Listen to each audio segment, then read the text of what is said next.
Assalamualaikum warahmatullahi wabarakatuh. Ada sebuah hadis dari Nabi Muhammad, yang mana hadis ini adalah hadis yang sahih, yang diriwayatkan dari Sahih Bukhari. Hadis ini berujar, ma min amalin salihin fihinna ahabbu ilallah min hadhil ayyamil ishrin. Tidak ada hari-hari di mana amal solih itu paling dicintai Allah daripada hari-hari ini, yaitu 10 hari di bulan Dzulhijjah, tanggal 1 Dzulhijjah sampai tanggal 10, dan besok adalah yang terakhir. Bahkan di bulan Ramadan pun masih kalah dengan amal ini, karena Nabi Muhammad sendiri yang mengatakan tidak ada hari-hari yang lebih mulia beramal kecuali di amal pada hari-hari 10 hari Dzulhijjah ini. Lalu amalan apa, ma'asyiral muslimin yang dirahmati Allah? Yang pertama, la tudlamu nafsahu fi hadhil ayyam. Jangan menzalimi dirimu sendiri. Artinya, amalan pertama yang harus kita lakukan, jangan menzalimi diri kita sendiri, yaitu bermaksiat. Kenapa? Kalau maksiat pada bulan-bulan penting seperti Dzulqa'dah, Dzulhijjah, Muharram, dan Rajab, itu Allah akan meningkatkan pahala-pahalanya. Kalau di bulan Ramadan dosa satu tetap satu, tapi di bulan-bulan ini Allah akan melipat gandakan dosa-dosa kita. Jadi jangan melakukan dosa-dosa, meninggalkan dosa-dosa. Lalu lamun nafsahu, jangan berbuat dosa yang sudah direncanakan atau dosa yang sudah dijadwal. Ketika hari ini menjadwalkan untuk ghibah, hari ini menjalankan untuk ngomong-ngomong tidak benar, mari kita hentikan di bulan-bulan ini, khususnya di 10 bulan Dzulhijjah. Itu amalan yang utama. Yang kedua adalah amal soleh. Tadi meninggalkan dosa. Yang kedua adalah amalun soleh. Amal soleh yang kedua adalah, yang paling diutamakan adalah apa? Ibadah haji. Kita harus bersemangat berujar kepada Allah, saya siap berangkat haji. Tidak ada yang tidak mampu, semua mampu. Kita niati, kita nyelengi untuk membeli mobil, membeli rumah bisa, tapi haji kita tunda-tunda, jangan. Kita niati, karena itu adalah wajib, fardu ain untuk diri kita. Jika kita melakukan itu, maka kita merupakan melaksanakan amal yang utama kedua. Dan apa yang harus kita lakukan di bulan Dzulhijjah ini? Kita niati, kita tabung untuk naik haji. Kita niati harus di bulan Dzulhijjah ini. Itu yang harus kita lakukan. Yang ketiga, yaitu ibadah kurban. Ibadah kurban. Ibadah kurban ini adalah sunnah ainnya. Sunnah pada diri kita sendiri.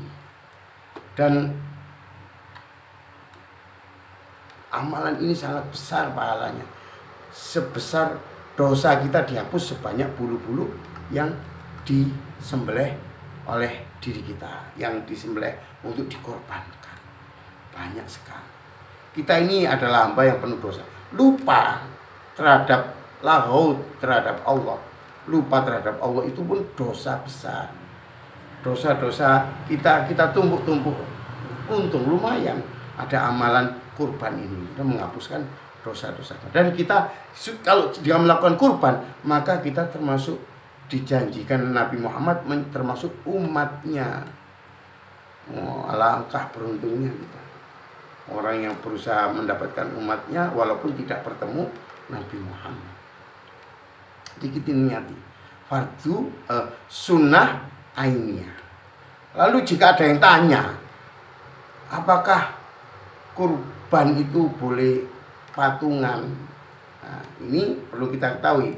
Karena kurban itu sunnah ainiyah, yaitu pribadi-pribadi. Tidak ada untuk kelompokan. Boleh untuk kelompokan. Tapi jika kita sudah melaksanakan, ketika saya melaksanakan tahun ini kurban untuk diri saya sendiri, untuk tahun depan kita boleh, saya dan keluarga saya.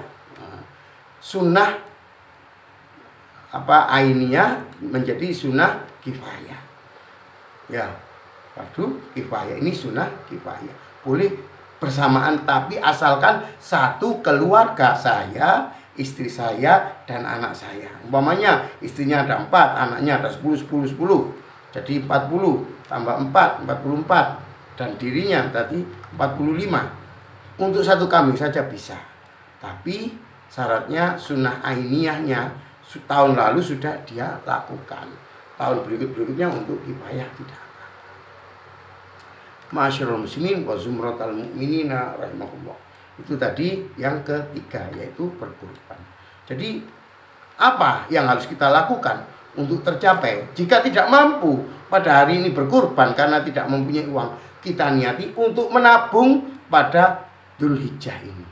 Kita nabung, kita niati, kita buat kotak yang kita las, cekak di protoli, terus kita masukkan uang untuk untuk kurban, dan kita masukkan uang untuk naik haji. Kita niati umur jangan sampai kita mati tidak berkurban, mati tidak menjalankan ibadah haji. Jangan sampai. Kita niati, minimal kita sudah menabung, itu bukti konkret kita sudah bertekad untuk berkorban dan melaksanakan ibadah haji. Yang keempat tadi haji, 2 pertama meninggalkan dosa, 2 haji, ketiga adalah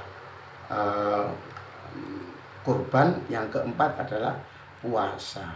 Puasa di bulan bulan Dzulhijjah, 10 bulan Dzulhijjah ini pahalanya sangat besar. Pahalanya sangat besar sekali. Sangat besar sekali. Apalagi besok yang kita lakukan. Ini bisa menghapuskan 2 tahun dosa-dosa yang kita kumpulkan. Lumayan. Kalau di bulan Arafah mungkin 1 tahun, ini 2 tahun. Lumayan. Setahun sekali kita sudah menghapuskan 2 tahun dosa-dosa kita. Dan setelah kita puasa besok sampai asar, kita siapkan makan-makan dan kita iktikaf di masjid atau di rumah mengucapkan takbir. Dan di bulan 10 Dzulhijjah ini zikir yang paling benar adalah zikir Allahu Akbar. Allahu Akbar. Jika kita mengatakan Allahu Akbar, maka semua dosa-dosa itu, semua lainnya itu kecil. Masalah kita itu kecil. Problematika kehidupan kita itu semua kecil. Dan Allah itu paling besar. Semua bisa diselesaikan oleh Allah. Semua apa yang kita dapat itu termasuk kecil. Yang kita anggap besar itu kecil karena Allahu Akbar. Dan zikir kita, zikir mutlak ya, zikir mutlak yang kita lakukan berkenaan dengan 1 sampai 10 Dzulhijjah. Allahu Akbar, Allahu Akbar. Oleh Allah nanti kita dibesarkan dan permasalahan kita dikecilkan oleh Allah. Dosa-dosa kita diampuni. Kita takbir. Jadi kita setelah asar, kalau di hari-hari biasa sebiasanya mengucapkan Allahu Akbar. 10 Dzulhijjah ini yang zikir paling diutamakan jangan istighfar, tapi Allahu Akbar, Allahu Akbar. Dan di asar itu zikir Allahu Akbar itu zikirnya zikir muqayyad, takbir muqayyad. Artinya apa? Di dalam zikir itu ada kaitannya dengan saat berkaitan dengan acara Idul Adha. Jadi kita zikir terus sampai sholat Idul Adha. Dan yang paling baik ya di rumah, zikirnya Allahu Akbar, Allahu Akbar, Allahu Akbar. Di rumah menjadi tempat yang khusus untuk privat berkaitan dengan Allah. Dan ketika melakukan itu, kita harus di maghrib, setelah sholat maghrib kita yang pertama minta supaya diampuni dosa-dosa kita, minta dijauhi dari siksa api neraka, diampuni dosa itu yang terpenting, dan dijauhkan dari siksa api neraka. Jangan sampai semua yang mendengar saya ini masuk neraka, menikmati dunia neraka. Jangan sampai merasakan siksa api neraka. Kita doa dengan tulus ikhlas dalam hati kita, sujud sholat awabin ketika maghrib itu supaya dosa-dosa kita diampuni. Itu yang kita lakukan. Setelah itu kita mengucapkan takbir terus menerus. Monggo, itu adalah amalan yang melebihi amalan-amalan di bulan lain, di hari-hari lain. Tidak bisa mengalahkan amalan itu. Di puasa terus takbir sampai acara kita berkurban. Semoga kita semua bisa mengamalkan ini dan kita nanti akan kaya terhadap pahala-pahala Allah di akhirat kelak. Assalamualaikum warahmatullahi wabarakatuh. Dan terakhir, mohon apa-apa yang saya sampaikan ini disampaikan kepada orang lain agar bisa menjalankan beribadah sama-sama. Assalamualaikum warahmatullahi wabarakatuh.